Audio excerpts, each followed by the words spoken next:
사이버 공격 능력이 너무 압도적이라 발견된 제로데이 취약점들이 0 아니면 무한대라는 극단적인 전제를 세우면 사실도 아닌 방식으로 사람들을 겁주게 됩니다. 하지만 AI는 농축 우라늄과 같지 않습니까? 형편없는 비유입니다. 비논리적입니다. 하지만 그 컴퓨팅이 미국 소프트웨어 전체를 무력화할 제로데이 공격 모델의 엔진이 된다면 그게 무기가 아니면 대체 뭘까요? 뭔가를 공짜로 만드는 방법이 있습니다. 쓸수록 없어지는 존재가 아니라 복사할수록 늘어나는 존재를 발명하면 됩니다. 코드가 그랬습니다. 한 줄의 코드는 100만 개 기기에서 동시에 실행됩니다. 줄어들지가 않습니다. 복제 비용은 거의 0에 수렴하죠. 그래서 사람들은 굳게 믿었습니다.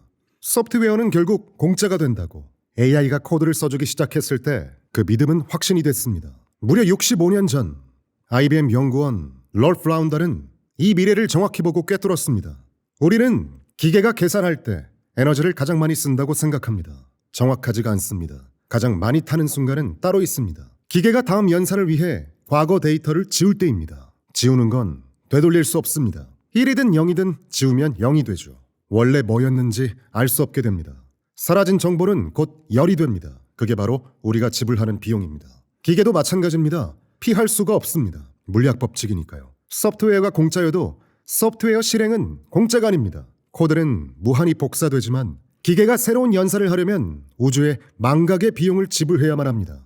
기계 내부를 지워서 깨끗한 질서를 만들면 우주 전체로 볼 때 닫힌 게, 즉 그 엔트로피 법칙에 의해 그만큼의 무질서, 즉 열을 밖으로 뿜어내야만 합니다. 그럼 비트 하나를 망각할 때마다 우주가 내미는 열 발생 청구서가 도착합니다.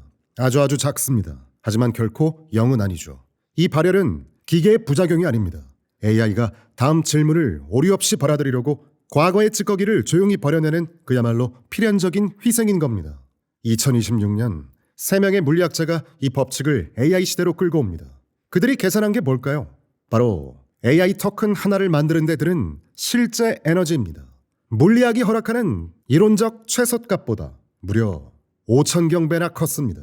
이 얘기는 우리가 토큰 하나를 쓸 때 이론적으로는 지금보다 5,000경배 더 저렴해질 수 있다는 뜻이기도 하죠. 하지만 지금 우리가 하는 방식은 편의점에서 껌을 사려고 전용기를 띄우거나 컵라면을 끓이려고 숲을 태우는 격이죠. 극단적 비효율로 에너지를 불태우고 있습니다. 그 낭비의 증거가 지금 이 순간도 데이터 센터 냉각탑에서 폭발적인 열로 피어오르고 있습니다. 인류가 만든 기계 중 가장 비극적인 형태의 낭비죠. 물론 칩이 발전할수록 효율이 오릅니다. 토큰 하나당 단가는 내려가겠죠. 하지만 더 싸질수록 사람들은 더 많이 씁니다. 더 많이 쓸수록 더 많은 전기를 태웁니다. 효율이 오를수록 수요가 폭발하고 총 에너지 소비는 걷잡을 수 없이 급증합니다. 연구진은 이 현상을 제본스의 역설이라 불렀습니다. 알고리즘의 진화는 2년마다 세상을 바꾸지만 그 전력을 감당할 구리 광산을 새로 파는 데는 20년이 걸립니다. 이 속도의 충돌 속에서 2030년이면 AI 산업 하나가 전 세계 구리 수요의 4%를 집어삼킬 겁니다. 초거대 데이터 센터 한 곳에 구리 5만 톤이 수장됩니다. 연구진은 여기에 이름을 붙였습니다. 질문 예산. 지구가 허락하는 인류의 질문 총량. 2028년 기준 인구 한 명이 하루에 AI에게 던질 수 있는 질문은 약 2200개로 제한됩니다. 숫자는 커 보이지만 확실히 유한합니다. 물론 소프트웨어는 복사됩니다. 하지만 지능의 결과물은 복사되지 않습니다. 그것은 막대한 에너지를 태워야만 추출되는 일종의 광물에 가깝습니다. 코드와 지능은 근본이 다릅니다. 답은 넘쳐나겠지만 진짜 희소해지는 건 가치 있는 질문을 던지는 인간의 지혜일지 모릅니다. 물론 여기서 한 가지를 짚어야 합니다. 우주가 부과하는 망각의 청구서와 특정 기업이 설계한 공급망의 청구서는 같은 청구서가 아닙니다. 물리학은 누구에게도 편들지 않습니다. 다만 희소성이 존재하는 곳에 반드시 권력이 자라난다는 것, 그것만큼은 물리학도 자본도 동일하게 외칩니다. 그러니까 우리가 던져야 할 진짜 질문은 이겁니다. AI가 코드를 대신 짜주는 시대에 소프트웨어는 정말 흔해질까요? 아니면 그 코드를 굴리는 에너지만이 결코 흔해질 수 없는 절대 권력으로 남을까요? 엔비디아의 진짜 해자가 단순한 칩 공급망인지 소프트웨어 생태계인지 아니면 유한한 지구의 전력을 누구의 질문에 먼저 배분할지 결정하는 대륙 크기만한 깔때기인지. AI가 코딩을 대신하면서 이제 소프트웨어는 그저 흔해 빠진 상품이 될 거라는 공포가 커졌습니다. 기업들만의 특별한 무기가 사라졌다고 판단한 시장은 이들의 주가를 가차없이 곤두박질치게 만들었죠. 단순히 생각해 봅시다. 엔비디아는 TSMC에 설계도를 넘깁니다. TSMC는 핵심 칩인 로직 다이를 굽고 스위치를 만듭니다. 거기에 SK 하이닉스, 마이크론, 삼성이 만든 HBM을 붙여 하나로 묶는 패키징을 하고 대만의 위탁 조립 업체로 넘어가 최종 서버 형태인 렉이 조립되죠. 결국 엔비디아의 본질은 제조는 남에게 맡기고 소프트웨어만 설계하는 기업이라는 겁니다. 소프트웨어가 흔한 기술이 되는 순간 엔비디아 역시 흔한 기업이 되진 않을까요? 결국 누군가는 원초적인 전자를 토큰으로 탈바꿈시켜야 합니다. 그 복잡한 변화를 이뤄내고 토큰의 가치를 끝없이 끌어올리는 것. 이 여정은 결코 흔한 기술이 될 수 없습니다. 전자에서 토큰으로 가는 여정은 그 자체로 경이롭습니다. 얘는 하나의 분자를 다른 분자보다 더 값지게 만드는 일과 같죠. 하나의 토큰에 남다른 가치를 불어넣는 작업, 여기에 투입되는 예술성, 엔지니어링, 과학, 그리고 수많은 발명들. 우린 지금 그 압도적인 과정이 펼쳐지는 걸 실시간으로 목격하고 있습니다. 그 변환과 제조, 그 안에 담긴 과학을 온전히 이해하기까지는 아직 한참 멀었습니다. 여정은 결코 끝나지 않았죠. 이 기술이 쉽게 평준화되는 일은 결코 없을 겁니다. 물론 우린 이 과정을 더 효율적으로 만들어갈 겁니다. 사실 당신이 질문 프레임을 다루는 방식, 그게 바로 제가 엔비디아를 바라보는 멘탈 모델입니다. 입력은 전자, 출력은 토큰, 그 중간에 엔비디아가 있습니다. 엔비디아는 그 변환을 완벽히 해내기 위해 필요한 만큼은 하되 가능한 한 적게 하는 겁니다. 가능한 한 적게의 진짜 의미는 이렇습니다. 우리가 굳이 안 해도 되는 일은 파트너와 나누고 그들을 거대한 생태계의 일부로 만드는 거죠. 오늘날 엔비디아는 공급망의 업스트림과 다운스트림, 모든 컴퓨터 기업과 앱 개발자, AI 모델 제작자까지 아우르는 아마도 세계 최대 규모의 파트너 생태계를 구축하고 있을 겁니다. AI는 5단 케이크입니다. 우린 그 5개 층 전체에 걸쳐 생태계를 갖췄습니다. 최대한 일을 덜어내고 싶지만 직접 감당해야 할 몫은 정말 미친 듯이 어렵습니다. 저는 이 단계들이 평준화될 거라 생각지 않습니다. 대규모 소프트웨어 기업들, 툴 제작자들도 마찬가지입니다. 오늘날 대부분의 소프트웨어 기업들은 툴 제작자들입니다. 일부는 워크플로우 코드화 시스템이기도 하지만 엑셀도 툴, 파워포인트도 툴, 케이덴스도 툴, 시놉시스도 툴을 만듭니다. 도구는 차고 넘칩니다. 정작 통합은 여전히 사람의 몫이죠. 개별 소프트웨어 시대는 끝났습니다. 월 2만 원대로 누리는 ERP, 그룹웨어, AI 통합 솔루션, 올인원 비즈니스 플랫폼 오두, 회계, 재고, 제조 70개가 넘는 앱이 하나의 플랫폼 위에서 유기적으로 연동되죠. 오두에서는 개발자 없이 챗GPT나 제미나이를 골라 나만의 AI 에이전트를 만들고 여러분의 회사 전용 워크플로우가 단 몇 분 만에 완성됩니다. 무료 체험으로 시작하세요. 시장의 우려와 달리 저는 완전히 정반대의 미래를 봅니다. 앞으로 AI 에이전트의 수는 기하급수적으로 늘어날 겁니다.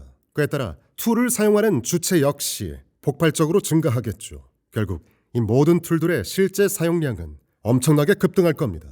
회로 합성의 인스턴스 수도, 공간 배치 툴도, 회로 배치 툴도, 오류 검수를 쓰는 에이전트의 수도 모두 함께 급등할 겁니다.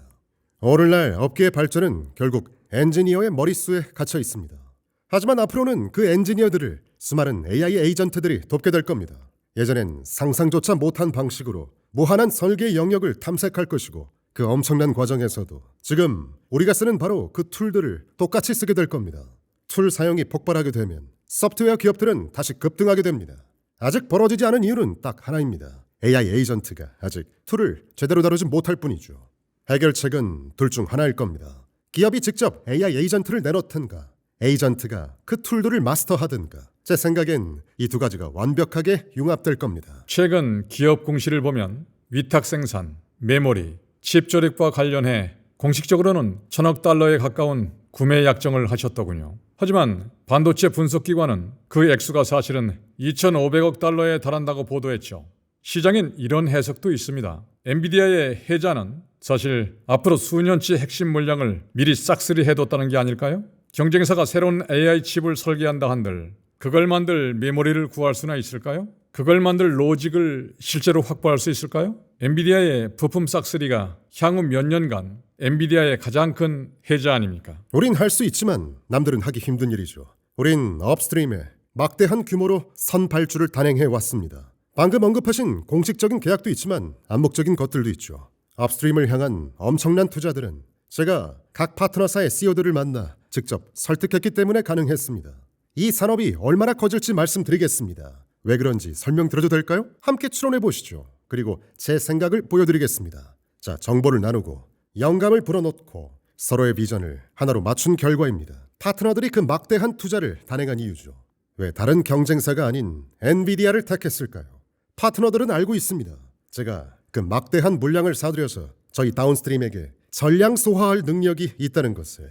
엔비디아를 향한 다운스트림 수요가 압도적이라서 업스트림 파트너들 역시 우리에게 베팅하는 겁니다. GTC 규모를 보면 다들 경이로워합니다. 완벽한 360도, 말 그대로 AI 유니버스가 모여 있으니까요. 이들이 GTC에 모인 이유는 서로를 직접 확인해야 하기 때문입니다. 다운스트림은 업스트림을 보고 업스트림은 다운스트림을 보면서 모두가 AI의 진화를 현장에서 목격하도록 제가 그곳에 불러 모은 겁니다. AI 네이티브들, 쏟아져 나오는 신생 AI 스타트업들, 그리고 제가 늘 강조해온 미래를 그곳에서 직접 눈으로 확인하게 하려는 겁니다. 저는 우리의 공급망과 파트너, 생태계 전체가 눈앞에 거대한 기회를 확신하도록 만드는데 온 힘을 쏟고 있습니다. 사람들은 제게 묻습니다. 젠슨, 보통 기조연설은 신제품 발표만 쭉 이어지잖아요. 맞습니다. 제 연설은 늘 약간 지루하고 고통스러운 대목이 있죠. 마치 대학교 강의처럼 들리는 그 부분 말입니다. 사실 그건 제가 의도한 바입니다. 업스트림부터 다운스트림까지 이 생태계 전체가 어떤 미래가 오고 있는지, 왜 오는지, 언제, 얼마나 거대하게 올 것인지 제가 머릿속으로 그리는 방식 그대로 함께 확신하고 추론할 수 있어야 하니까요. 당신이 말한 그 해자의 본질은 엔비디아가 미래를 한 발 앞서 구축할 수 있다는 데 있습니다. 향후 수년간 열릴 수조 달러 규모의 시장, 그걸 감당해낼 공급망이 우리에게는 있습니다. 현금 흐름이 있듯 공급망에도 흐름과 회전이 있습니다. 우리가 가진 도달 범위와 비즈니스 속도가 없다면 그 어떤 아키텍처도 이런 거대 공급망을 세울 수 없습니다. 우리가 이 압도적인 규모를 유지할 수 있는 이유는 단 하나, 다운스트림 수요가 그만큼 거대하기 때문입니다. 파트너들은 그 폭발적인 미래가 다가오는 걸 직접 보고 듣고 목격하고 있습니다. 그 확신이 우리가 이 엄청난 규모로 움직이게 하는 진짜 원동력입니다. 업스트림이 과연 이 속도를 감당할 수 있을지 좀 더 따져보겠습니다. 수년간 매출을 매년 2배씩 키워오셨고 전 세계에 공급하는 플롭스 규모는 전년 대비 3배 이상 늘려오셨죠. 이 정도 규모에서 2배 성장은 믿기 힘든 수준이죠. 정확합니다. 하지만 숫자를 직접 보면 엔비디아는 TSMC의 최신 공정인 N3에서 최대 고객이고 차세대 N2에서도 가장 큰 손 중 하나입니다. 올해 생산되는 N3 전체 물량의 60%를 AI가 차지할 텐데 내년엔 이 비중이 86%까지 치솟습니다. 이미 전 세계 물량을 독점하다시피 한 상황에서 대체 매년 거기서 어떻게 또 2배씩 성장을 짜내는 겁니까? 결국 업스트림의 물리적 한계가 AI 성장을 가로막는 벽이 되는 거 아닙니까? 돌파구가 보이시나요? 궁극적으로 어떻게 매년 2배 더 많은 팹을 구축합니까? 어느 지점에 이르면 폭발적인 수요가 전 세계 공급망의 수용 능력을 완전 넘어서게 됩니다. 심지어 현장 배관공이 모자라서 발목을 잡기도 하죠. 비약이 아니라 실제로 그런 일이 발생합니다. 내년 GTC에서는 그 배관공분들이 VIP겠군요. 좋은 아이디어네요. 하지만 사실 이건 아주 행복한 고민입니다.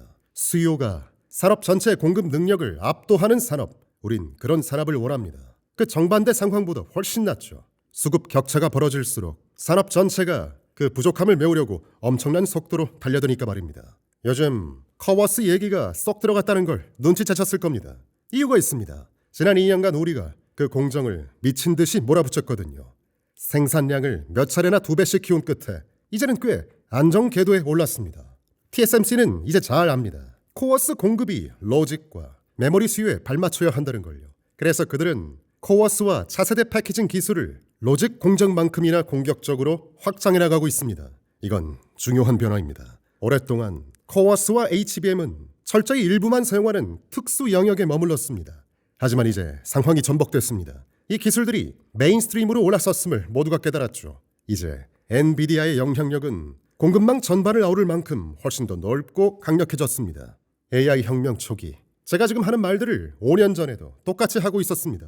그때 제 비전을 믿고 함께 베팅한 사람들이 있습니다. 산제이 밀로트라의 마이크론 팀이 대표적이죠. 앞으로 어떤 일이 왜 벌어질지 지금은 현실이 된 그날의 예측들을 토론하던 때가 여전히 눈에 선합니다. 그들은 제 비전을 믿고 기꺼이 자신들의 운명을 걸었습니다. LPDDR부터 HBM까지 메모리 전반에 걸쳐 긴밀한 파트너십을 맺었습니다. 그들은 실제로 투자했습니다. 그 결과는 이제 막대한 성과로 돌아왔습니다. 합류 시점은 저마다 달랐을지 몰라도 이제 우리 모두는 이 승리의 현장에 서 있습니다. 병목이 터질 때마다 전 세계에 이목이 집중됩니다. 그래서 우리는 수년 앞선 지점을 내다보고 프리패칭하고 있습니다. 지난 수년간 루멘템, 코일런트 같은 광학 부품사, 그리고 실리콘 포토닉스, 생태계 공들인 투자가 공급망의 판도를 바꿨습니다. 우리는 TSMC를 중심으로 전체 공급망을 새롭게 구축했습니다. 쿠페를 공동 개발하며 수많은 독보적 기술을 발명했고 생태계가 재없이 성장할 수 있도록 관련 특허들을 파트너사에 전격 개방했습니다. 신기술 개발과 워크플로우의 혁신, 양면 프로빙, 특수장비 도입과 기업 투자, 그리고 생산 역량을 확대하는 직접적인 지원까지 우린 가능한 모든 수단을 동원해 공급망에 기반을 닦고 있습니다. 생태계 전체가 거대 규모를 감당하도록 그 거대한 판을 짜는데 공들이고 있습니다. 병목마다 난이도가 다를 텐데 코어워스 확장 정도면 상대적으로 쉬운 편 아닌가요? 저는 가장 어려운 단계를 말했습니다. 어떤 거죠? 배관공과 전기 기술자들입니다. 이것이 제가 두머들을 우려 섞인 시선으로 보는 이유 중 하나죠.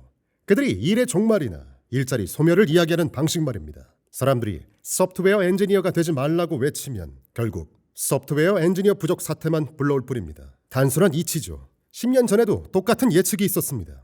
일부의 두머들이 사람들에게 떠들었죠. 무슨 일이 있어도 방사선과 의사말은 되지 마세요. 지금도 웹상에서 찾아볼 수 있습니다. 방사선학이 AI에 의해 가장 먼저 사라질 직업이 될 거라는 그 영상들을 말이죠. 그런데 정작 지금 무엇이 부족한 상황인지 아십니까? 방사선과 의사입니다. 다시 확장의 문제로 돌아가 보죠. 매년 로직 제조량을 어떻게 2배씩 늘립니까? 결국 메모리와 로직 모두 EUV가 병목인데 그 장비를 매년 어떻게 2배씩 확보할 수 있나요? 그중 어떤 것도 빠르게 확장하는 건 불가능하지 않습니다. 2, 3년이면 전부 실현할 수 있죠. 수요 신호만 확실하면 됩니다. 하나를 만들 수 있다면 100만 개도 가능합니다. 기술 복제는 그리 어렵지 않으니까요. 공급망 어디까지 직접 관여하시나요? ASML에 직접 찾아가 이렇게 제안하기도 합니까? 3년 뒤 엔비디아 연 매출이 2조 달러에 달할 텐데 지금보다 훨씬 많은 EUV가 필요하다 라고 말이죠. 직접 하기도 하고 일부는 간접적으로, 어떤 때는 또 다른 방식도 씁니다. 여튼 TSMC를 설득할 수 있다면 ASML은 설득됩니다. 우린 핵심 병목 지점에 집중해야 합니다. TSMC가 확신한다면 EUV 확보는 몇 년이면 해결될 문제입니다. 핵심은 이겁니다. 그 어떤 병목도 2, 3년 이상 지속되지 않습니다. 단 하나도요. 그 사이 우리는 호퍼에서 블랙웰로 진화하며 연산 효율을 30배에서 50배까지 끌어올렸습니다. 쿠다의 유연함 덕분에 하드웨어의 한계를 넘는 새로운 기법들을 끊임없이 만들어내고 있죠. 그러니 제게 공급망 병목 같은 건 걱정거리가 아닙니다. 걱정되는 건 다운스트림에 있습니다. 바로 에너지입니다. 에너지 없이는 어떤 산업도 새로운 AI 공장도 세울 수 없습니다. 에너지 정책이 그 길을 가로막고 있는 한 엔비디아는 미국의 재산업화를 원합니다. 반도체와 컴퓨터 제조, 그리고 패키징 공정까지 모두 이곳으로 되돌려 놓는 거죠. 전기차와 로봇 같은 새로운 시대를 열고 그 기반이 될 AI 팩토리를 구축하려 합니다. 하지만 에너지 없이는 그 무엇도 불가능합니다. 문제는 에너지를 확보하는 데는 막대한 시간이 걸린다는 점이죠. 반도체 생산 역량 2, 3년짜리 문제이고 더 많은 코어스 생산 역량 2, 3년이면 충분하죠. 그러나 에너지는 차원이 다릅니다. 흥미롭습니다. 초대하는 분들마다 가끔 정반대의 얘기를 하거든요. 이 경우엔 제가 판단할 기술적 지식이 없습니다. 다행인 건 당신이 지금 진짜 전문가와 대화한다는 점입니다. 세상에서 가장 힘센 존재들은 보통 뭘 할까요? 직접 지배합니다. 영토를 넓히고 적을 제거하고 경쟁자를 자기 통제 아래 흡수합니다. 그게 우리가 익히 알고 있는 권력의 문법입니다. 그런데 자연계의 승리 방정식은 달리 작동합니다.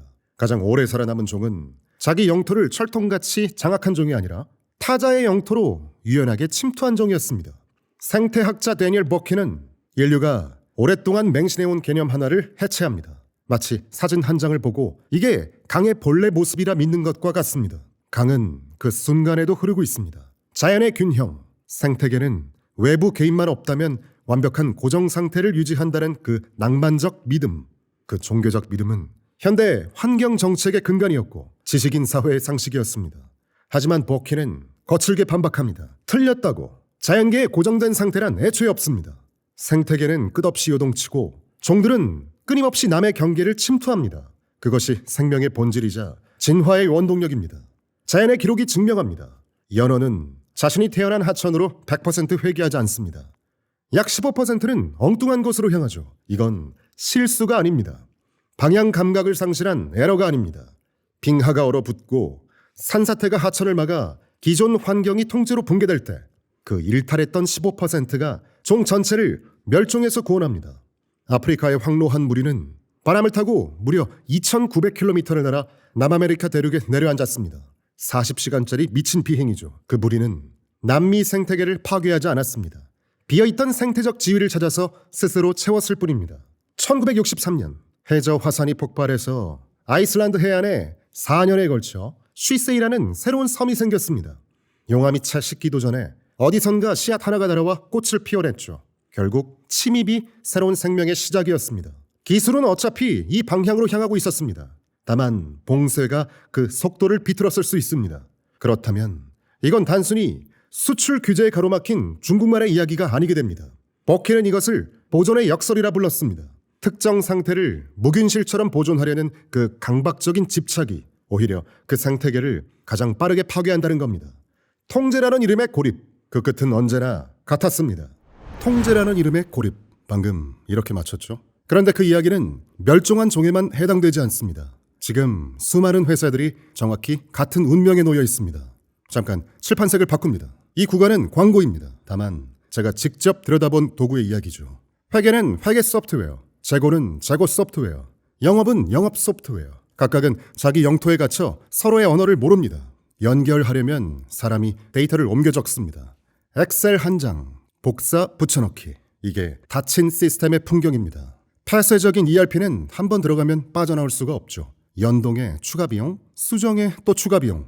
공급사를 바꾸려면 회사를 바꿔야 할 지경입니다. 앞서 짚은 보존의 역설, 무균실처럼 폐쇄를 고집하다가 가장 먼저 무너지는 그 생태계. 비즈니스에서도 똑같습니다. 폐쇄가 안정적으로 보일 때 이미 쇠락은 시작됩니다. 이 닫힌 풍경의 정반대편에 올인원 비즈니스 플랫폼 오두가 있습니다. 100% 오픈소스, 70개가 넘는 앱이 한 플랫폼 위에서 유기적으로 연동됩니다. 회계, 재고, 제조, HR 영업 모두 월 2만 원대. 대기업의 인프라를 작은 가게부터 중소 비즈니스 기업들이 그 가격에 가질 수 있습니다. 필요한 기능만 레고처럼 조립하고 필요 없으면 빼면 됩니다. 툴이 여러분을 가두지 않습니다. 여러분이 도구를 길들이죠. 복잡한 코딩은 필요 없습니다. 클로드 코드를 통한 직관적인 바이브 코딩으로 AI에게 설명만 하면 여러분의 회사 전용 자동화 워크플로우가 단 몇 분 만에 완성됩니다. 이게 사이언스 아담이 오두를 직접 들여다본 이유입니다. 하나의 플랫폼, 열린 구조, 합리적 비용. 이 세 가지를 동시에 만족시키는 도구는 생각보다 흔치 않습니다. 닫힌 시스템은 기업을 고립시킵니다. 오두는 그 반대편에서 손짓합니다. 100% 오픈소스와 완벽한 연동으로 비즈니스의 자유를 주는 오두. 한국 비즈니스 본격적인 진출을 사이언스 아담과 함께합니다. 지금 무료로 체험해보세요. 링크는 채널 설명란에 두겠습니다. 자, 다시 본래의 이야기로 돌아가죠. 그런데 여기서 더 불편한 이야기를 하나 꺼내겠습니다. 매트릭스의 스미시1은 처음에 바이러스가 아니었습니다. 시스템을 지키는 백신이면서 보안 프로그램이었습니다. 하지만 그가 스스로 경계를 잃고 무한 확장하기 시작했을 때 그는 더 이상 시스템을 지키는 수호자가 아니라 시스템 그 자체가 되어 숙주를 압도했습니다. 누군가는 외부에서 침입하는 바이러스를 두려워합니다. 평화를 깨트릴 유일한 위협이니까 단단한 빗장을 걸어 잠그려 하죠. 반면 누군가는 자신을 시스템의 수호자라 정의하며 자기 질서와 표준을 전 지구라는 거대 생태계로 확장해 나갑니다. 시스템을 지키겠다는 그 확장 논리는 결국 우리를 가장 본질적인 다음 질문으로 안내합니다. 세계를 연결하겠다는 그 거대 비전이 멈추는 법을 잊어버린 채 어느 순간 그 시스템이 아니면 숨 쉴 수 없는 절대적인 예속과 구별되지 않는다면 침입하지 않는 종은 변화를 견디지 못하고 사라집니다. 하지만 멈추지 못하고 숙주를 파괴하는 종 역시 결국 사라집니다. 그렇다면 이 패권전쟁의 한복판에서 세상에서 가장 큰 권력을 쥔 기업은 과연 어떤 선택을 해야 할까요? 버킨의 통찰은 명확합니다. 생태계 관리는 고정된 과거에 대한 집착이 아니라 변화를 인정하는 바탕 위에서 우리가 어떤 환경을 누리고 싶은가에 대한 현명한 선택이어야 한다. 단, 여기서 제가 한 가지를 덧붙이겠습니다. 여러가 낯선 하천을 찾아드는 건 빈자리가 있어서입니다. 씨앗이 쉬세이 섬을 내려앉은 건 그 땅이 아무도 주장하지 않은 곳이어서입니다. 자연의 침투는 비어있는 곳을 향합니다. 하지만 자본의 침투는 비어있는 곳을 먼저 만들기도 합니다. 씨앗은 균열을 찾아듭니다. 하지만 어떤 존재는 균열을 먼저 냅니다. 그리고 씨앗이라 부릅니다. 그 둘이 같은 이름을 가져도 될까요? 수년간 엔비디아는 AI로 돈을 벌었습니다. 엄청난 돈을요. 그리고 이제 그 돈을 투자하고 있습니다. 보도에 따르면 오픈 AI에 최대 300억 달러, 엔스로픽에 100억 달러를 부었죠. 이들의 기업 가치는 이미 치솟았고 계속 더 오를 겁니다. 상황은 이렇습니다. 수년간 그들에게 AI 컴퓨팅 파워를 공급해왔으니 이 시장의 미래를 누구보다 먼저 내다봤을 겁니다. 그 시절 그들의 몸값은 지금의 10분의 1에 불과했습니다. 몇 년 전, 아니 불과 1년 전만 해도 말이죠. 현금도 충분했습니다. 엔비디아가 직접 거대 AI 모델 개발사를 차릴 수도 있었고 훨씬 헐값에 선제적인 투자를 할 수도 있었죠. 그래서 묻습니다. 대체 왜 더 일찍 움직이지 않은 겁니까? 여건이 허락하자마자 단행했습니다. 즉시요. 더 일찍 할 수만 있었다면 진작 그렇게 했을 겁니다. 하지만 엔스로픽이 우리를 필요로 했던 그 시점에 우리는 그럴 만한 상황이 아니었습니다. 그런 막대한 투자는 당시 우리 회사의 발상의 범위 밖의 일이었죠. 단순히 현금 문제였습니까? 네, 그 엄청난 투자 규모 때문이었죠. 당시 우리는 외부 기업에 투자해본 경험 자체도 없었고 그렇게 막대한 액수를 집행해본 적은 더더욱 없었으니까요. 우린 굳이 나서야 할 필요성 자체를 못 느꼈습니다. 저는 늘 이렇게 생각했죠. 아니, 다른 회사들처럼 그냥 벤처 캐피털 찾아가서 투자 받으면 되는 거 아니야 라고요. 그들이 이루고자 했던 건 일반적인 벤처 캐피털 자금으로는 턱도 없었습니다. 오픈 AI가 하려던 일은 벤처 캐피털의 스케일로는 불가능했죠. 지금은 압니다만 그땐 미처 몰랐습니다. 하지만 그게 바로 그들의 천재성입니다. 그들은 그때 이미 알고 있었던 겁니다. 완전히 다른 차원의 방식이 필요하다는 걸요. 그리고 솔직히 저는 기쁩니다. 결과적으로 우리가 엔트로픽을 다른 곳으로 떠나보낸 셈이 됐지만 그래도 그들이 거대한 투자를 받아낸 게 정말 기쁩니다. 엔트로픽의 존재 자체가 세상엔 엄청난 축복이니까요. 그래도 여전히 엄청난 돈을 벌고 있지 않습니까? 매 분기마다 훨씬 더 많이요. 그래도 후회 정도는 할 수 있잖아요. 원래 질문으로 돌아가 봅시다. 좋습니다. 지금 엔비디아는 정점에 섰고 금고엔 현금이 계속 쌓이고 있습니다. 엔비디아는 이 엄청난 돈으로 대체 뭘 해야 할까요? 시장은 한 가지 답을 내놓았죠. AI 연구소들의 막대한 초기 구축비 부담을 매달 내는 운영비로 바꿔주는 거대한 미들맨 생태계가 등장했다는 겁니다. 랩들이 비싼 칩을 직접 사는 게 아니라 필요한 만큼 컴퓨팅 파워를 임대할 수 있게요. AI 칩은 엄청 비쌉니다. 하지만 AI 모델이 똑똑해질수록 그 칩이 수명을 다할 때까지 벌어들이는 수익은 계속 늘어납니다. 토큰이 창출하는 가치는 점차 커지는데 여전히 초기 구축 비용은 만만치 않죠. 그런데 엔비디아에겐 그 인프라를 직접 깔아버릴 막대한 돈이 있습니다. 보도에 따르면 엔비디아는 신흥 클라우드 기업 코어위브에 최대 63억 달러 규모의 대출을 보증해줬고 20억 달러를 직접 투자하기도 했죠. 왜 엔비디아 스스로 클라우드 기업이 되지 않는 겁니까? 왜 직접 거대 하이퍼스케일러가 되어서 그 엄청난 컴퓨팅 파워를 직접 임대하지 않나요? 충분한 현금도 쥐고 있으면서요. 이건 우리 회사의 철학입니다. 또한 현명한 방식이라 확신합니다. 필요한 만큼은 하되 가능한 한 적게 한다. 우리가 직접 컴퓨팅 플랫폼을 구축하는 일, 엔비디아가 나서지 않았다면 그 누구도 해내지 못했을 겁니다. 우리가 그 거대한 리스크를 떠안지 않았다면, 엔비링크를 독자 구축하지 않았다면, 풀스택을 완성하지 않았다면, 20년간 쿠다에 모든 걸 걸지 않았다면, 그 오랜 적자를 묵묵히 버티면서 말입니다. 우리가 안 했다면 세상 누구도 못했을 겁니다. 쿠다 엑셀 라이브러리도 마찬가지입니다. 산업별로 특화된 수많은 도구들 말입니다. 레이 트레이싱, 이미지 생성, 초기 AI 작업은 물론이고 방대한 데이터 처리 기술까지 전부 다요. 우리가 안 만들면 아무도 안 만든다는 걸 우린 알았습니다. 그것만큼은 확신합니다. 우리는 쿨리소라는 컴퓨테이셔널 리소그래피도 만들었습니다. 우리가 안 만들었다면 세상 누구도 안 만들었을 겁니다. 오늘날 가속 컴퓨팅이 이토록 발전한 건 우리가 그 험난한 길을 열었기 때문입니다. 그러니 우린 계속 이 길을 가야만 합니다. 우린 회사의 모든 역량을 온전히 쏟아 부어야 하죠. 하지만 클라우드는 다릅니다. 우리가 안 했어도 누군가 나섰을 겁니다. 필요한 만큼은 하되 가능한 한 적게 한다. 이게 지금 엔비디아를 관통하는 철학입니다. 제 모든 결정의 기준이기도 하죠. 클라우드를 보시죠. 우리가 코어 위브를 밀어주지 않았다면 지금의 네오 클라우드들은 아예 존재하지 않았을 겁니다. 지금 그들은 엄청난 성장을 일궈냈습니다. 우리가 생태계에 투자하는 이유는 명확합니다. 생태계가 번성해야 우리도 성장하기 때문이죠. 우리의 아키텍처와 AI가 최대한 많은 산업과 국가로 뻗길 원합니다. 지구라는 행성이 AI 그리고 미국 기술 스택 위에 구축되는 것, 그게 우리가 추구하는 비전입니다. 파운데이션 모델 기업들은 훌륭한 곳이 너무나 많습니다. 우린 그들 모두를 지원하려 합니다. 우린 승자를 미리 고르지 않습니다. 모두를 서포트할 뿐이죠. 그건 즐거움인 동시에 우리 비즈니스의 필수 전략입니다. 저희가 누군가에게 투자하는 건 곧 그들 모두에게 투자하는 것과 같습니다. 그럼에도 굳이 왜 승자를 가려내지 않습니까? 첫째, 그건 우리 역할이 아니니까요. 둘째, 엔비디아가 처음 시작할 때 3D 그래픽 회사만 60개였습니다. 결국 살아남은 건 우리뿐이었죠. 만약 당시 누가 살아남을지 점쳤다면 아마 엔비디아는 가장 먼저 망할 기업 1순위였을 겁니다. 당신이 태어나기도 전 일이지만 우리의 그래픽 아키텍처는 정확히 틀렸습니다. 그냥 틀린 게 아니라 아주 잘못된 방향이었죠. 개발자들이 지원하는 것 자체가 불가능한 구조였으니까요. 절대 살아남을 수 없는 아키텍처였습니다. 우린 퍼스트 프린시플에서 출발했지만 결국 잘못된 답에 도달했습니다. 모두가 우리를 탈락시켰죠. 하지만 보시다시피 우린 여기 있습니다.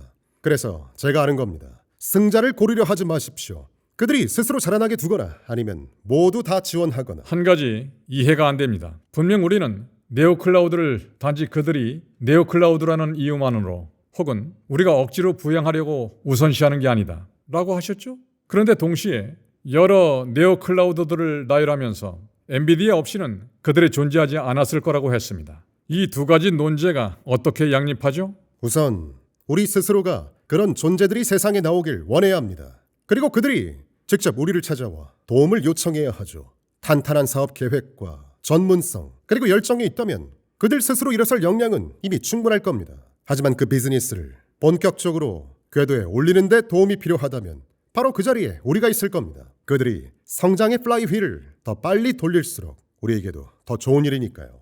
결국 당신이 묻고 싶은 건 이겁니다. 엔비디아가 직접 금융사업까지 하길 원하느냐? 답은 NO입니다. 파이낸싱 비즈니스를 하는 이들은 따로 있습니다. 우리는 파이낸서가 되기보다는 파이낸싱 생태계 모든 이들과 협력하는 쪽을 택합니다. 우리 목표는 단순합니다. 우리가 잘하는 본업에 집중하고 비즈니스 모델은 최대한 심플하게 유지하며 생태계를 지원하는 것. 오픈 AI를 보십시오. 상장하기도 전에 무려 300억 달러 규모의 투자가 필요했던 곳입니다. 우리는 그들을 깊이 신뢰합니다. 이미 오늘날에도 비범한 기업이지만 앞으로는 정말 경이로워질 겁니다. 세상은 그들을 필요로 하고 또 간절히 원하고 있습니다. 저 역시 그들이 존재하길 바랍니다. 지금 그들의 등 뒤에선 거센 순풍이 불고 있습니다. 그러니 기꺼이 돕고 마음껏 확장하게 해줍시다. 그들이 우리를 필요로 한다면 언제든 우리가 나설 겁니다. 하지만 잊지 마십시오. 필요한 만큼은 개입하되 가능한 한 적게 합니다. 수요가 그토록 폭발적인데 왜 최고가 입찰자 방식을 쓰지 않는 겁니까? 가장 큰 돈을 부르는 곳에 팔면 되는 거 아니에요? 그건 나쁜 비즈니스 관행입니다. 가격을 정하면 사람들이 살지 말지 결정합니다. 업계에서 수요가 높다고 가격을 바꾸는 짓 우린 안 합니다. 한 번도 그런 적 없습니다. 저는 의지할 수 있는 파트너가 좋습니다. 이 산업의 기반 말입니다. 두 번 생각할 필요 없습니다. 제가 부른 가격이 그냥 우리 가격입니다. 그게 다입니다. 수요가 폭발해도 그게 다입니다. 역으로 보면 그래서 TSMC와 그토록 끈끈한 관계를 맺은 거군요. 네, 엔비디아와 TSMC는 근 30년을 함께 해왔습니다. 계약서에 얽매진 않습니다. 늘 어느 정도의 유연한 타협이 존재할 뿐이죠. 어떨 땐 제가 이득을 보고 어떨 땐 손해를 봅니다. 하지만 전체적으로 보면 이 파트너십은 경이로울 정도입니다. 전 그들을 전적으로 신뢰합니다. 완벽히 의지하고 있죠. 엔비디아도 마찬가지입니다. 올해는 베랄루핀, 내년엔 베랄루핀 울트라, 내후년엔 파인만, 그 다음은 아직 발표 전이고요. 매년 우리를 믿으시면 됩니다. 자체 칩을 만들겠다는 팀이 있다면 살아가서 딱 이렇게 물어보십시오.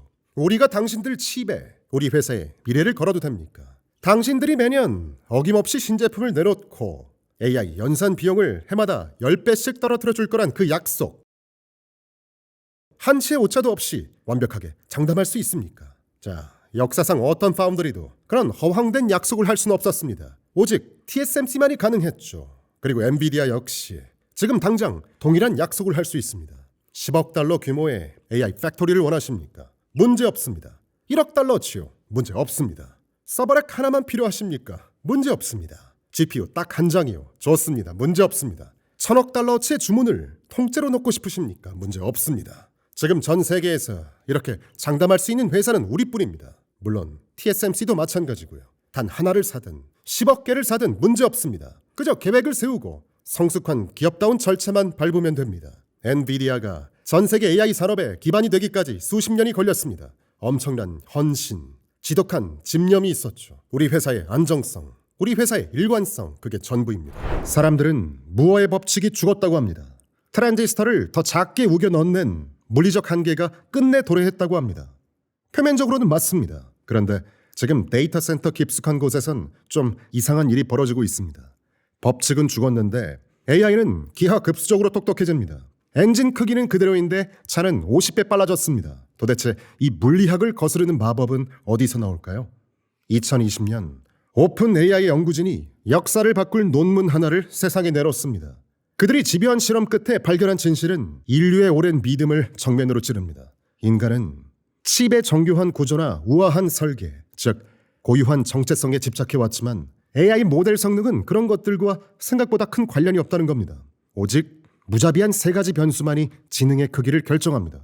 투입된 연산량, 파라미터 수, 데이터의 규모, 그리고 이 세 가지 변수를 무식하게 키울수록 성능은 한치의 오차도 없이 수학적인 몇 법칙을 따라 예측 가능하게 상승합니다. 눈덩이를 굴립니다. 2배 크면 4배 빨리 커집니다. 멈추는 법을 모릅니다. 최대 7자릿수, 무려 1000만 배에 달하는 규모 변화를 관측하는 동안 이 단순하고 무자비한 법칙은 흔들리지 않았습니다. 이 논문 속 진짜 의미를 직시해 봅시다. 정교함이라는 인간적 서사가 아니라 압도적인 스케일이라는 물리 법칙이 지능을 창조한다면, 그렇다면 최첨단 미세 공정에 도달하지 못해 물리적 한계를 맞닥뜨린 시스템이 지능의 진화를 계속 이어갈 방법은 과연 무엇일까요? 그 한계를 돌파하기 위해 그들은 이 세 가지 변수 중 무엇을 무한대로 끌어올리며 새로운 판을 짜려들까요? 에드리안 차이콥스키의 SF Children of Time의 진화의 정점에선 거미 종족이 등장합니다. 개별 거미 개체 하나하나는 나약합니다. 인류와 같은 금속 문명도 없고 첨단 반도체 팹은커녕 단일 개체의 지능은 보잘것없습니다. 그런데 이들이 자아를 버리고 네트워크로 연결되는 순간 차원이 달라집니다. 수만 마리의 거미가 화학적 신호와 유전적 기억으로 한데 엮이고 수십만 마리의 개미를 논리회로 삼아 거대한 생체 컴퓨터를 직조해냅니다. 그렇게 수천 년을 축적한 압도적인 군집 지능이 결국 인류의 초거대 우주 인프라를 붕괴시켜버리죠. 뛰어난 개체가 아니라 촘촘한 네트워크가 싸웁니다. 노드 하나하나의 스펙이 아니라 연결의 밀도와 규모가 승부를 가르는 겁니다. 이게 단순한 SF적 상상은 아닙니다. 아서 클라크상을 수상한 위험있는 작가의 작품이고 고립된 단일 칩의 한계를 지우고 거대 군집으로 융합하는 바로 저 스케일링 법칙의 생태학적 은유입니다. 그렇다면 이건 단순히 수출 규제에 가로막힌 중국만의 이야기가 아니게 됩니다. 기술 문명을 향한 보다 근본적인 질문이죠. 인류가 지금 데이터 센터에서 직조하는 게 단일 칩의 극한 성능 경쟁일까요? 아니면 무한한 전력과 초고속 연결망과 최적화 알고리즘이 뒤섞여 창발하는 완전 다른 차원의 어떤 생태계일까요? 무어의 법칙이 타개한 그 흙밭에 완전히 다른 법칙이 뿌리내리고 있습니다. 위대한 영웅을 빚어내려는 인간의 법칙이 아니라 구형 칩이든 최첨단 칩이든 자아를 지우고 무한히 한 덩어리로 연결하는 법칙. 하나의 개체가 지닌 한계를 볼륨으로 초월하는 법칙. 다만 거미 종족의 군집은 스스로 원해서 연결됐습니다. 생존이 그것을 선택하게 했습니다. 그런데 만약 그 연결이 외부의 봉쇄 때문에 강요됐다면 창발인가요? 아니면 고육지책인가요? 벼랑 끝에서 날개를 펼쳤습니다. 날고 싶었던 건지 떨어지기 싫었던 건지 땅에서는 알 수가 없습니다. 하늘을 날고 있다는 사실만 남죠. 그 구분이 중요할 수도 있습니다. 어쩌면 전혀 중요하지 않을 수도 있습니다. 결과가 같다면 말입니다. 가설 하나를 제가 세워보겠습니다. 아니, 최근에 제가 업로드한 테라팹 영상에서 일론이 확언한 시스템이 그 예시겠군요. 만약 하나의 거대 시설 안에서 독자적인 칩을 설계하고 즉각 테스트하며 소프트웨어를 최적화하고 또다시 찍어내는 이 극도로 폐쇄적이고 빠른 재기적 루프가 외부에 간섭 없이 완성된다면 생물학에서 말하는 자가 생성과 닮아 있습니다. 외부와 단절된 채 자신의 내부 구조를 끝없이 진화시키는 완벽히 독립된 생명체의 탄생이죠. 그 거대한 자가 생성 루프가 만일 파괴적인 스케일링 법칙과 정면으로 도킹되는 그날이 오면 지금 우리가 알고 있는 컴퓨팅 패권 지형도는 완전히 다른 차원으로 뒤집어질 겁니다. 사실 저는 이 문제에 대해 정해진 입장이 없습니다. 중국에 칩을 파는 게 옳은지 솔직히 잘 모르겠습니다. 하지만 저는 게스트를 상대로 늘 악마의 변호인을 자처하곤 하죠. 수출 규제에 찬성하는 다리오 아모데이가 나왔을 땐 제가 오히려 반대로 따졌습니다. 미국과 중국 양쪽 다 데이터 센터에 천재들의 나라를 세우면 왜 안 되냐 라고요. 하지만 당신은 완전 반대편에 서 있으니까 저 또한 반대 방향에서 찌르겠습니다. 단적인 사례가 하나 있죠. 얼마 전 엔스로픽이 미터스 프리뷰를 발표했습니다. 그런데 정작 모델 자체는 대중에겐 비공개입니다. 이유는 하나, 사이버 공격 능력이 너무 압도적이라 발견된 제로데이 취약점들이 전부 패치되기 전까진 세상에 이걸 감당할 수 없다고 판단한 겁니다. 엔스로픽 발표에 따르면 이 모델은 세상의 모든 주요 OS와 브라우저를 뒤져 수천 개의 치명적 취약점을 찾아냈습니다. 심지어 오픈 BSD에서도요. 애초에 제로데이 자체가 없도록 철동같이 설계된 그 OS에서 무려 27년간 잠들어 있던 취약점까지 끄집어낸 겁니다. 자, 본질적인 질문은 이겁니다.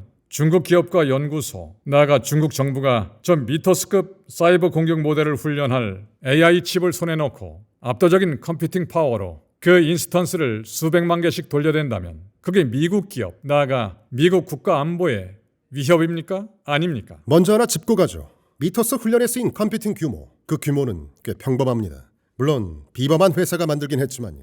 그리고 그 정도 규모의 컴퓨팅은 중국에 이미 차고 넘칩니다. 현실을 직시하십시오. 전 세계 범용칩의 60% 이상을 중국이 찍어냅니다. 그리고 지금 이 순간 전 세계 AI 연구진의 절반, 정확히 50%가 중국인입니다. 에너지는 넘쳐납니다. 칩도 충분하죠. AI 인재는 세계 최고 수준입니다. 이미 모든 걸 손에 넣은 상대를 앞에 두고 세상을 안전하게 지킬 현명한 방법, 그게 뭐라고 보십니까? 상대를 적으로 몰아세우는 것, 결코 정답이 아닙니다. 그들은 적이 아니라 그저 경쟁자일 뿐이죠. 미국이 이겨야 합니다. 당연하죠. 하지만 지금 우리에게 결여된 건 바로 대화입니다. 양국의 연구자들이 직접 마주 앉아 AI를 쓰지 말아야 할 곳에 함께 선을 긋는 것, 그게 무엇보다 중요합니다. 소프트웨어 버그 탐지, 당연히 AI가 할 일입니다. 버그는 어디에나 널려 있고 AI 소프트웨어도 예외는 아닙니다. AI가 그 일을 해낼 수준에 도달했다는 건 솔직히 아주 반가운 소식이죠. 그런데 우리가 놓치고 있는 게 있습니다. AI 보안, AI 사이버 보안, AI 프라이버시, 이 생태계 전체의 풍요로운 말이죠. AI로 AI를 지키려는 스타트업들이 이미 판을 짜고 있습니다. 제가 그리는 미래는 이렇습니다. 강력한 AI 에이전트 하나를 수천 개의 보안 에이전트들이 겹겹이 에워싸고 지키는 구조 말입니다. 그런 미래는 반드시 옵니다. 누구의 감시도 없이 AI 에이전트가 활보하는 세상, 있을 수 없는 일입니다. 이 생태계는 오픈 소스가 필요합니다. 오픈 모델이 필요합니다. 세계 최고의 컴퓨터 과학자들이 AI를 지킬 강력한 시스템을 마음껏 구축할 수 있도록 오픈 스택이 깔려야 합니다. 그런데 지금 그 오픈 소스 기여의 상당수가 중국에서 나옵니다. 우린 그 숨통을 조여서는 안 됩니다. 중국 얘기로 돌아오면 미국은 당연히 압도적인 컴퓨팅을 확보해야 합니다. 지금 병목은 에너지입니다. 다들 그 문제에 매달려 있죠. 에너지가 이 나라의 한계가 돼서는 안 됩니다. 하지만 동시에 제가 바라는 게 있습니다. 전 세계 모든 AI 개발자들이 미국 기술 스택 위에서 뛰게 만드는 것, 오픈소스의 기여와 진보가 미국 생태계 안으로 흘러들게 해야 합니다. 생태계를 둘러 쪼개는 것, 극도로 어리석은 짓입니다. 오픈소스는 해외 스택에서만 돌고 폐쇄형 모델만 우리 스택에 갇히는 그런 그림 말이죠. 그건 미국의 그야말로 재앙입니다. 질문이 쏟아졌으니 우선순위부터 좀 정리해보죠.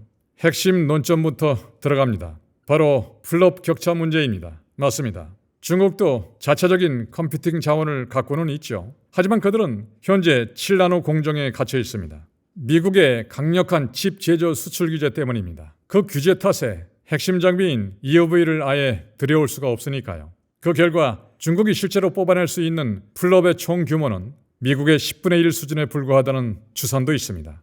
그들이 언젠가 저 미터스 모델을 훈련해낼까요? 네, 결국엔 해내겠죠. 하지만 쟁점은 따로 있습니다. 핵심은 이겁니다. 미국 연구소들이 압도적인 연산량을 쥐고 있으니까 이 치명적인 능력에 먼저 도달할 수 있다는 것. 엔스로픽이 실제로 증명했죠. 그들은 당당히 선언했습니다. 최소 한 달은 공개를 보류하겠다. 그 사이 미국 기업들에게만 먼저 접근권을 줘서 모든 취약점부터 패치하게 만들겠다라고요. 한 발 더 들어가 보죠. 100번 양보해서 중국이 저 모델을 만들어낸다 쳐도 그걸 대규모로 쏟아내는 능력은 완전 별개의 문제입니다. 해커가 1,000명일 때와 100만 명일 때 그 파괴력은 차원이 다르니까요. 결국 완성된 모델을 무한대로 굴리는 힘, 즉 추론 컴퓨팅이 결정타가 되는 겁니다. 아이러니하게도 중국에 최고 수준의 AI 연구진이 널려 있다는 사실, 그게 가장 섬뜩한 대목입니다. 그 천재들의 생산성을 폭발시킬 진짜 무기가 뭐겠습니까? 바로 컴퓨팅입니다. 미국의 어느 AI 랩을 가든 대답은 똑같습니다. 진짜 병목은 컴퓨팅이다. 중국의 딥시크 창업자나 Q1 책임자들도 똑같은 소리를 하죠. 결국 본질은 이겁니다. 압도적인 연산량을 쥔 미국 연구소들이 저 미터스급 파괴력에 먼저 도달해서 중국이 갖기 전에 미국 기업과 정부가 먼저 방어벽을 칠 수 있다면 그게 훨씬 나은 시나리오 아닙니까? 미국의 승리, 언제나 우리가 주도권을 쥐어야 한다는 것 동의합니다. 하지만 당신이 말한 그 시나리오가 현실에서 성립하려면 논리를 아주 극단까지 밀어붙여야만 합니다. 중국 손에 컴퓨팅 자원이 단 한 조각도 들어가서는 안 된다는 비현실적인 전제가 필요하니까요. 중국 손아귀에 컴퓨팅 자원이 조금이라도 있다면 그때부턴 얘기가 다릅니다. 얼마나 갖고 있느냐의 싸움이 되죠. 그리고 지금 중국이 쥐고 있는 컴퓨팅의 양은 어마어마합니다.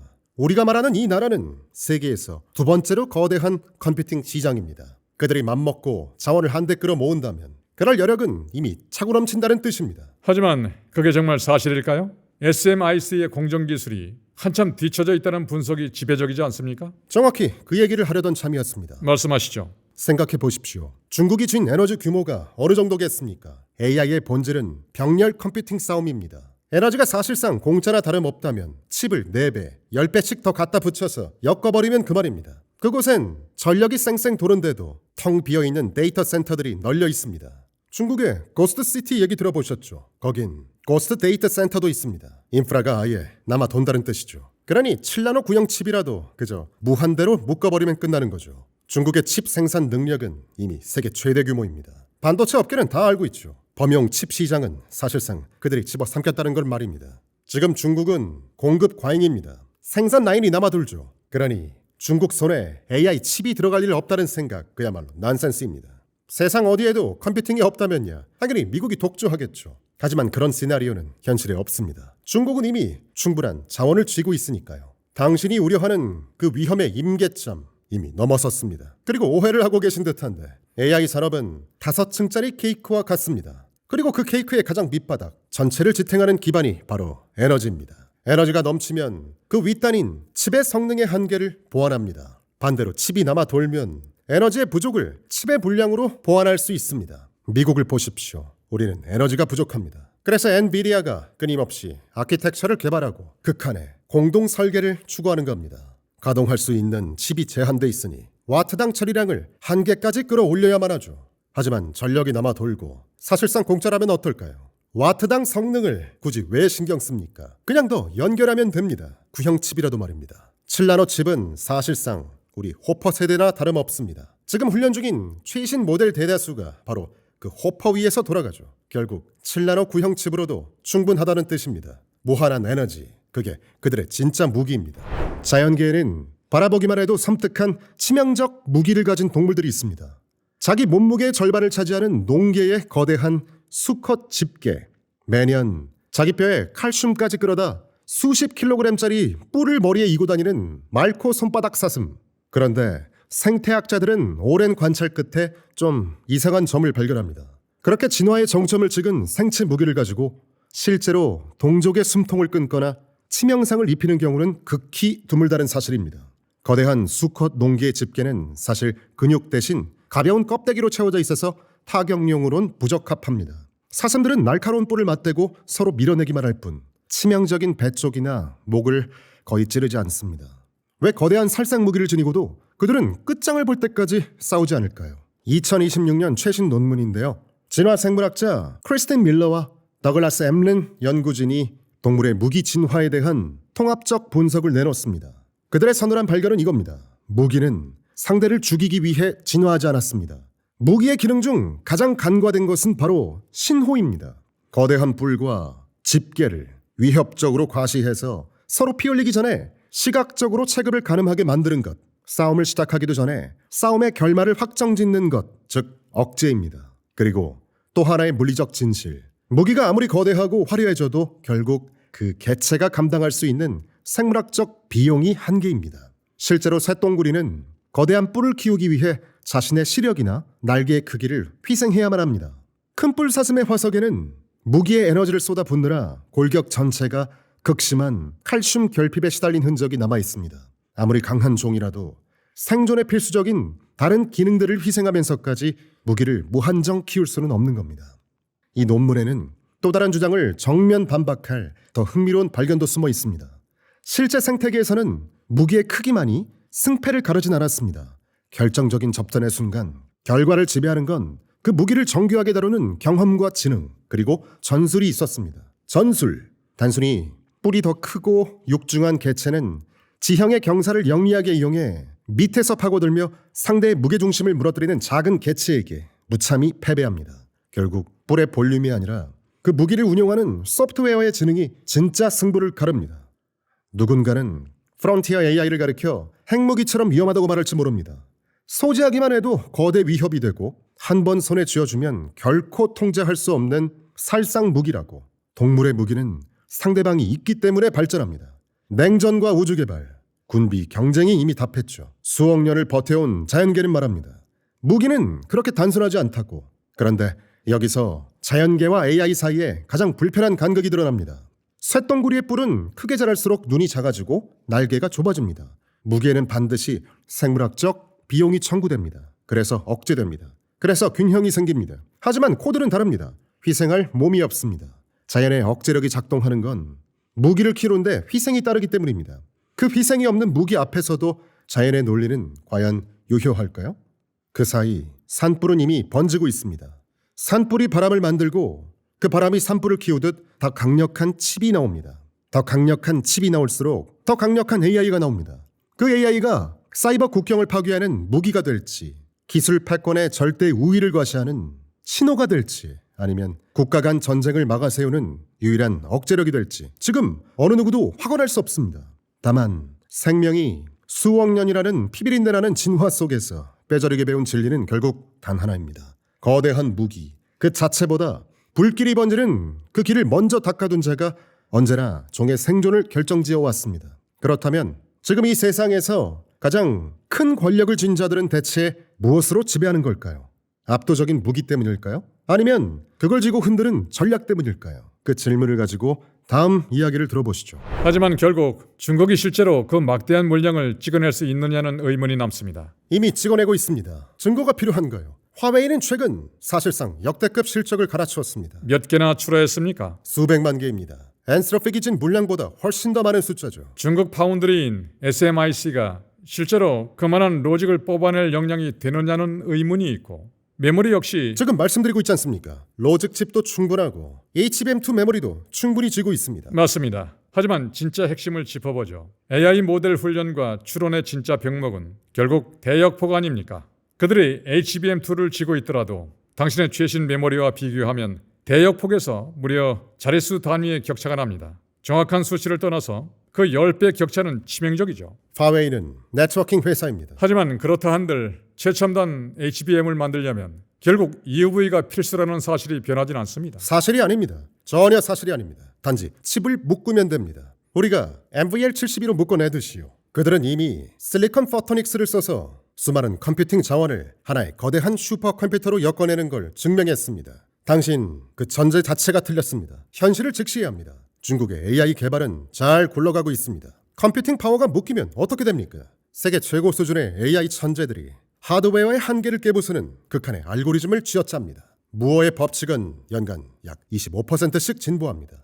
하지만 압도적인 컴퓨터 과학은 알고리즘 성능을 단숨에 10배로 키웁니다. 진짜 지렛대는 거기 있습니다. MOE가 훌륭한 발명이라는 건 의심의 여지가 없습니다. 그 경이로운 attention 메커니즘이 컴퓨팅 소모량을 줄이는 것 역시 틀림없는 사실이죠.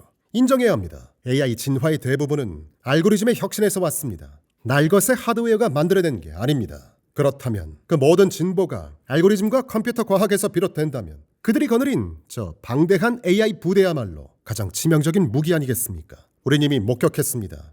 딥시크의 성취는 결코 하찮은 수준이 아닙니다. 저 딥시크가 화웨이의 아키텍처 위에서 가장 먼저 구동되는 날, 그날은 미국에 그야말로 재앙이 될 겁니다. 그게 왜 문제입니까? 딥시크 같은 오픈소스 모델은 어떤 가속기에서든 돌아가지 않습니까? 미래라고 다를 이유가 있습니까? 만약 그렇지 않다면요. 그 모델들이 철저히 화웨이 구조에만 완벽히 최적화돼 버린다고 가정해 봅시다. 그 순간 우리 기술 스택은 치명적인 열세에 놓이게 됩니다. 잠깐 당신이 묘사한 그 상황을 다시 보죠. 어떤 기업이 AI 모델을 개발했는데 그게 미국 기술 스택 위에서 가장 잘 돌아간다. 저는 그걸 엄청난 희소식으로 봤습니다. 그런데 당신은 지금 그걸 나쁜 소식의 전자로 깔고 있군요. 진짜 최악의 시나리오가 뭔지 알려드리죠. 전 세계 AI 모델들이 미국이 아닌 다른 나라의 하드웨어에서 가장 완벽하게 구동되는 것. 그게 가장 나쁜 시나리오입니다. 칩 간의 전환을 막을 거대한 벽, 그 증거는 잘 안 보입니다. 이미 미국 연구소들은 온갖 클라우드와 가속기를 자유롭게 넘나들고 있으니까요. 제가 바로 그 산 증인입니다. 엔비디아 최적화 모델을 가져다 타사의 칩에 얹어 보십시오. 하지만 미국 연구소들은 이미 그렇게 하고 있습니다. 결코 더 잘 돌아가지 않습니다. 엔비디아의 성공이 바로 그 완벽한 증거죠. 우리 스택에서 태어나 우리 위에서 가장 완벽하게 구동되는 것. 이 명쾌한 논리가 대체 왜 이해가 안 됩니까? 엔스로핑 모델은 GPU뿐 아니라 트레이니움이나 TPU에서도 잘만 돌아갑니다. 그걸 전환하는 데만도 막대한 리소스가 소모됩니다. 생각해 보십시오. 글로벌 사우스나 중동으로 가보세요. 애초에 모든 AI 모델이 미국이 아닌 타국의 기술 스택 위에서 가장 완벽히 돌아간다면 그게 지금 미국의 좋은 일이라고 주장하십니까? 도무지 납득이 안 갑니다. 중국이 차세대 미토스를 먼저 선점했다고 칩시다. 미국산 소프트웨어의 모든 제로데이 취약점을 털어버리겠죠. 그런데 그 무기의 심장이 엔비디아입니다. 글로벌 사우스 시장에 배포되는 것도 결국 우리 칩 위에서이고요. 그게 대체 왜 좋다는 겁니까? 적의 살상 무기에 우리 엔진이 실려 있다는 사실이. 좋지 않습니다. 그렇죠. 좋지 않습니다. 그러니 그런 일이 벌어지지 않게 해야죠. 그런데 왜 그게 1대1로 대체될 거라고 보십니까? 우리가 칩을 안 보낸다고 해서 그 빈자리를 화웨이가 그대로 메울 수 있을까요? 객관적으로 그들은 한참 뒤처져 있습니다. 엔비디아보다 훨씬 성능이 떨어지는 칩을 들고 말이죠. 이미 실체가 증명하고 있습니다. 그들의 칩 산업은 이미 거대할 대로 거대해졌으니까요. 숫자를 보시죠. H200과 화웨이 910C, 연산량, 대역폭, 메모리 전부 우리 칩의 절반에서 3분의 1 토막 수준 아닙니까? 그들은 두 배나 갖다 붙입니다. 그들에게 에너지가 넘치니까 개별 칩 성능이 떨어지더라도 칩을 무수히 연결해서 전력으로 대응하면 되는 거군요. 게다가 그들은 제조의 강자입니다. 결국 물량으로 앞설 수 있다는 건 인정합니다. 하지만 앞으로 몇 년이 결정적인 승부처입니다. 구체적으로는요. 앞으로 딱 몇 년입니다. 온갖 사이버 공격을 수행할 모델들이 그 짧은 시간 안에 쏟아져 나올 겁니다. 좋습니다. 정말 그 시간이 승부처라면 그 기간 동안 전 세계 모든 AI 모델이 반드시 미국 기술 스택 위에서 꼽히게 해야 합니다. 설령 우리 기술 스택 위에서 태어난다 해도 그들이 미터스급 사이버 무기로 돌변했을 때 대체 무슨 수로 그걸 막겠습니까? 어느 쪽이든 100% 보장이란 없습니다. 하지만 먼저 쥐고 있다면 그 무기에 대비할 시간을 벌 수 있죠. 잠깐요. 왜 AI 산업의 한 축을 무너뜨리면서까지 특정 영역만 이득 보게 하려는 겁니까? AI 생태계는 5개의 계층이 있고 그 모두가 성공해야 합니다. 진짜 가장 중요한 건 모델 자체가 아니라 실제 가치를 만드는 AI 응용 단계입니다. 대체 왜 그 모델 하나에만 그렇게 집착하는 겁니까? 그 한 회사에 도대체 무슨 이유로 말입니까? 그 모델들이 가공할 공격력을 부여하니까요. 게다가 그걸 구동할 컴퓨팅은 필수적이죠.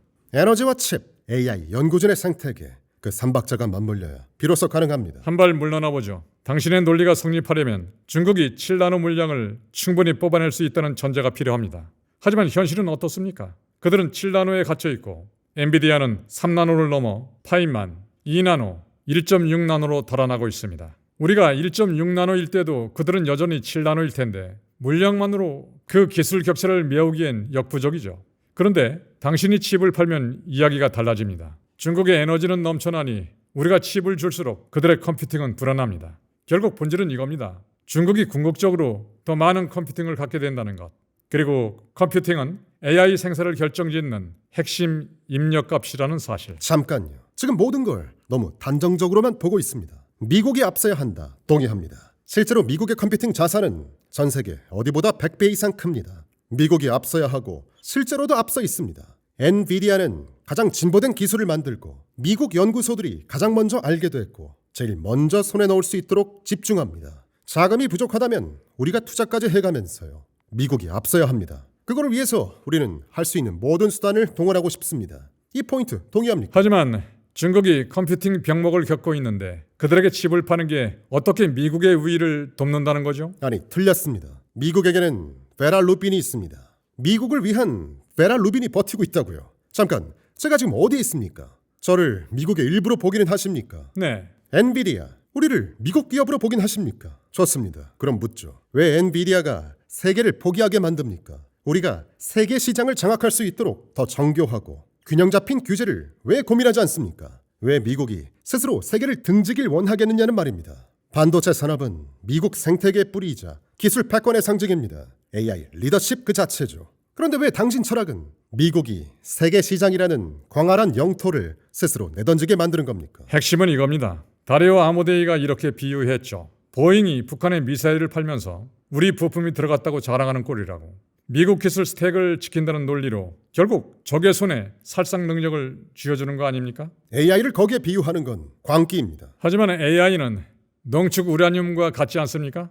빛과 그림자가 공존하죠. 그래서 우린 우방이 아닌 국가에 우라늄을 넘기지 않는 겁니다. 누가 농축을? 비유하자면 그렇습니다. 컴퓨팅이 곧 농축 우라늄이라는 거죠. 형편없는 비유입니다. 비논리적입니다. 하지만 그 컴퓨팅이 미국 소프트웨어 전체를 무력화할 제로데이 공격 모델의 엔진이 된다면요. 그게 무기가 아니면 대체 뭘까요? 첫째, 그 위협은 대화로 풀어야 합니다. 연구자들과 중국과 그리고 전 세계와 끊임없이 소통하며 합의를 끌어내야 합니다. 그게 우선입니다. 둘째, 미국이 앞서야 합니다. 미국 전역이 베라 루빈과 블랙웰로 뒤덮여야 합니다. 압도적인 컴퓨팅 파워와 연구진, 우리 실적이 그 격차를 증명할 겁니다. 하지만 진짜 즉시해야 할 사실이 하나 있습니다.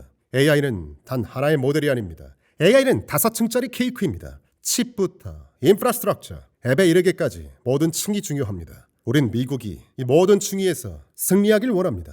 세계 시장을 포기하는 것, 결국 칩과 컴퓨팅 스택이라는 승부처를 내던지는 꼴입니다. 시장을 잃고서 기술 전쟁을 이긴다. 그런 일은 일어나지 않습니다. 이건 그냥 팩트입니다. 다시 본질로 돌아가죠. 지금 중국의 칩을 파는 게 대체 어떻게 미국의 장기적 승리에 기여한다는 거죠?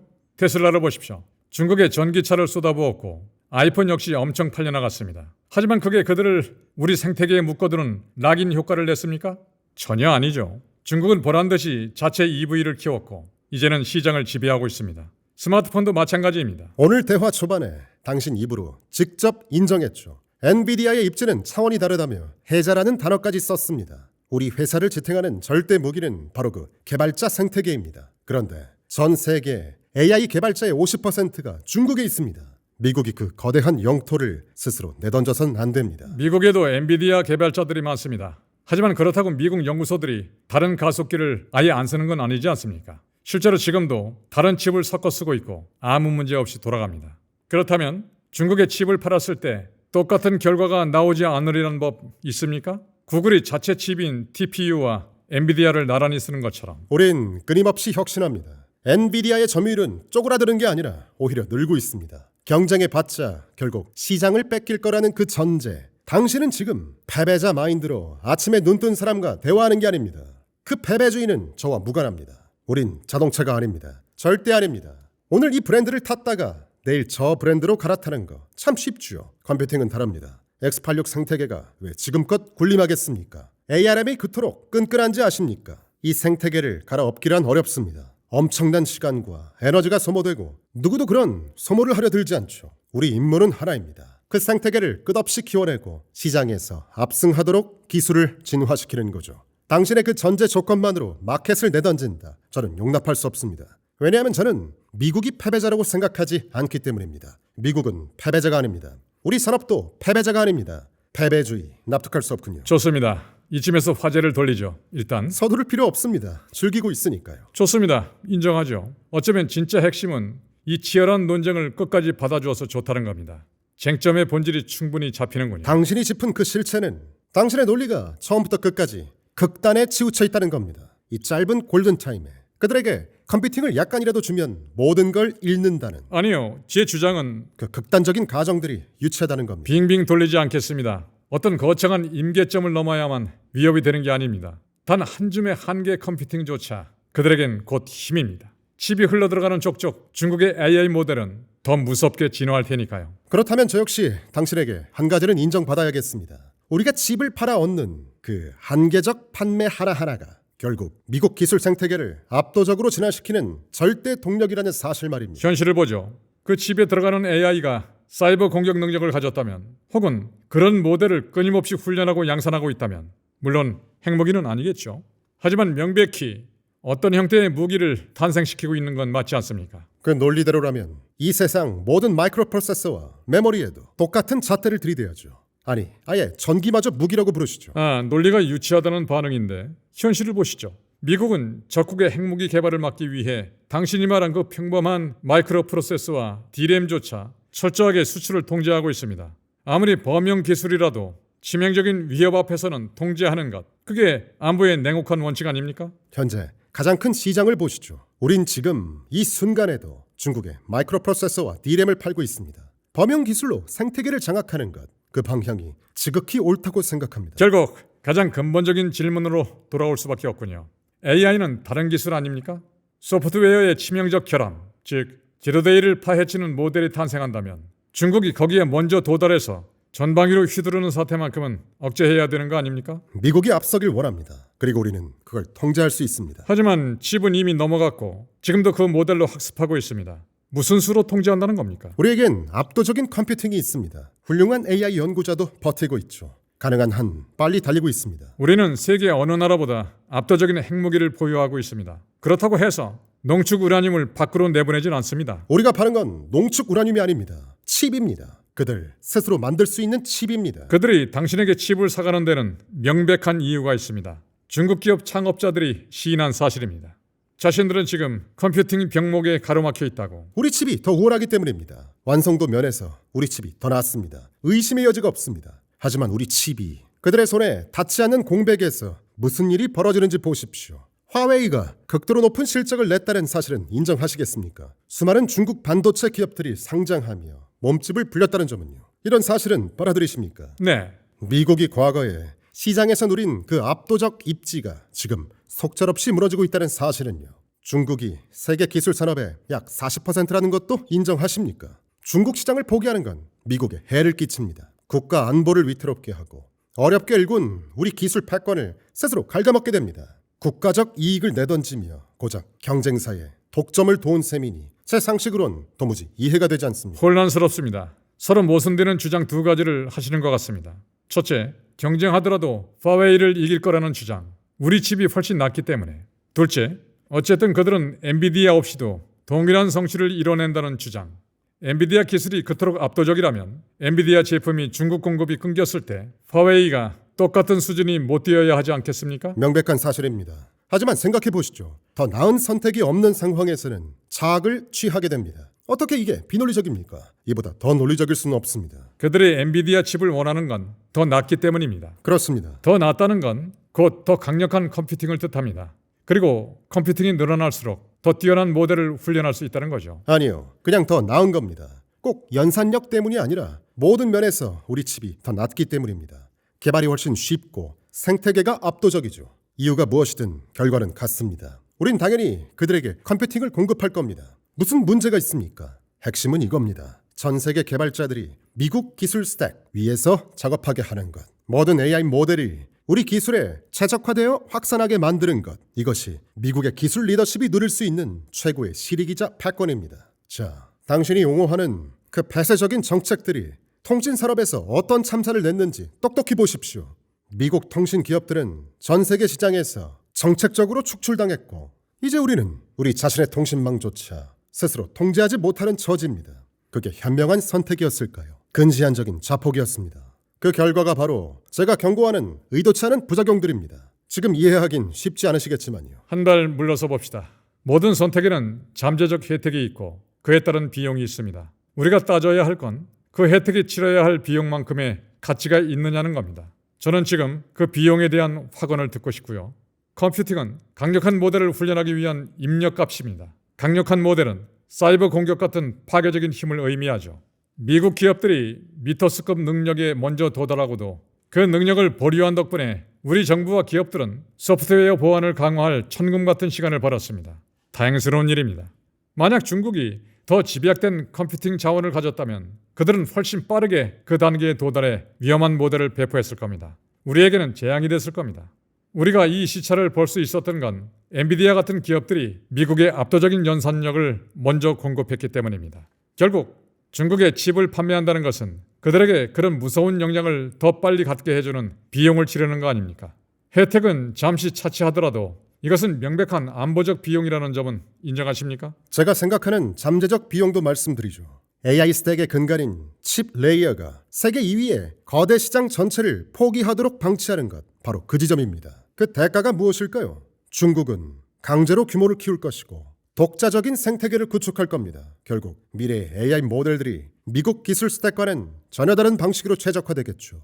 AI가 세계로 확산될 때 그들의 표준, 그들의 기술 스택이 우리보다 우월해질 겁니다. 왜냐하면 중국 모델은 오픈소스이기 때문입니다. 저는 엔비디아의 커널 엔지니어들과 쿠다 엔지니어들의 저력을 믿습니다. 그들이 어떻게든 기술적으로 최적화해낼 거라고 말이죠. AI는 단순히 그런 커널 최적화 이상의 영역입니다. 물론이죠.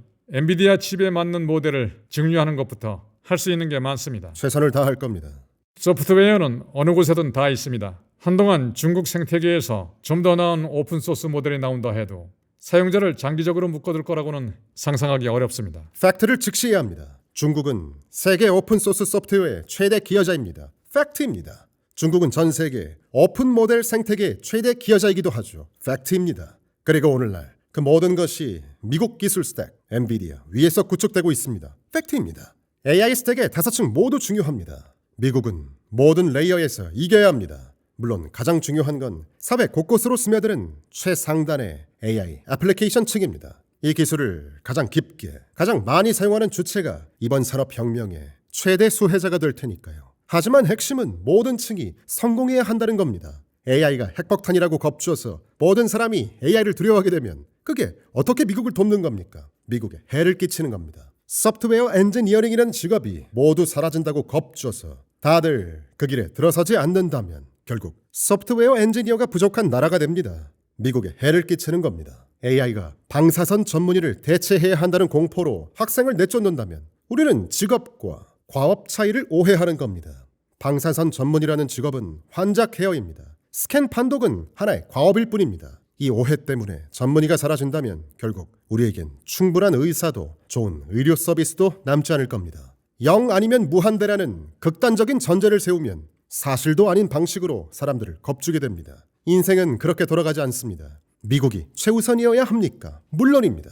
우리가 모든 층에서 리더가 돼야 합니까? 물론입니다. 당신이 걱정하는 미토스 중요합니다. 하지만 몇 년 후를 상상해 보십시오. 미국의 기술과 표준이 인도, 중동, 아프리카, 동남아시아 등등 전 세계로 뻗어나가야 할 바로 그 시점. 저는 당신과 이 자리에서 똑같은 대화를 다시 나누길 바랍니다. 그날이 오면 오늘 당신이 옹호한 그 정책들이 미국으로 하여금 아무런 실익도 없이 세계 2위 시장을 스스로 헌납하게 만들었는지 제가 똑똑히 확인시켜 드릴 테니까요. 잃게 되면 잃는 겁니다. 하지만 왜 스스로 포기합니까? 전부 아니면 전무를 옹호하지 않습니다. 중국의 모든 걸 퍼주자는 일은 없습니다. 미국이 최고의 기술을 가장 먼저, 가장 많이 가져야 한다. 당연한 전제입니다. 하지만 우린 동시에 세계 곳곳에서 경쟁하고 승리해야 합니다. 이 두 가지는 충분히 양립할 수 있습니다. 우리에게는 약간의 뉘앙스가 필요합니다. 절대론 대신 약간의 성숙함이 필요합니다. 세상은 그리 절대적이지 않습니다. 좋습니다. 당신의 주장은 결국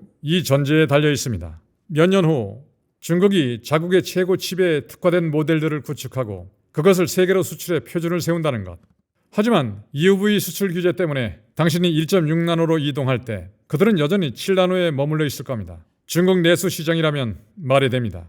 에너지가 넘쳐나고 물량으로 밀어붙일 수 있으니 계속 7나노를 쓰겠다라고 할 수 있죠. 하지만 수출 시장은 다릅니다. 그들의 7나노 칩이 엔비디아의 압도적인 1.6나노 칩과 경쟁해야 합니다. 즉, 그들의 모델이 7나노에 극단적으로 최적화되어서 당신의 1.6나노에서 돌리는 것보다 오히려 7나노에서 돌리는 게 더 낫다는 억지스러운 상황이 성립해야만 합니다. 팩트 체크해 봅시다. 블랙웰이 호퍼보다 리소그래피에서 50배 발전했습니까? 50배요? 아닙니다. 제가 누누이 말해왔습니다. 무어의 법칙은 죽었다고. 호퍼와 블랙웰, 트랜지스터의 순수 발전량만 놓고 보면 고작 75% 차이에 불과합니다. 3년 차이에 고작 75%. 하지만 결과적으로 블랙웰은 호퍼의 50배 성능을 냅니다. 제 요점은 이겁니다. 아키텍처가 중요합니다. 컴퓨터 사이언스가 중요합니다. 반도체 물리학도 중요하지만 컴퓨터 과학이 중요합니다. AI의 진정한 파급력은 컴퓨팅 스택에서 나옵니다. 쿠다가 그토록 효과적이고 사랑받는 이유입니다. MOE나 디퓨전 같은 것 혹은 완전히 새로운 분리형 아키텍처를 만들고 싶습니까? 쿠다 생태계는 그걸 모두 구현할 수 있을 만큼 유연합니다. 그래서 쉬운 겁니다. AI는 하단에 있는 하드웨어만큼이나 그 상단에 소프트웨어 스택이 중요한 분야입니다. 우리 생태계에 최적화된 아키텍처와 소프트웨어 스택을 유지하는 한 명백히 우리에게 유리합니다. 오늘 우리가 대화를 어떻게 시작했습니까? 엔비디아의 생태계가 얼마나 풍요로운지에 대한 이야기 아니었습니까? 세계 모든 사람이 항상 쿠다를 가장 먼저 프로그래밍하고 싶어 하겠습니까? 중국의 연구자들 역시 예외가 아닙니다.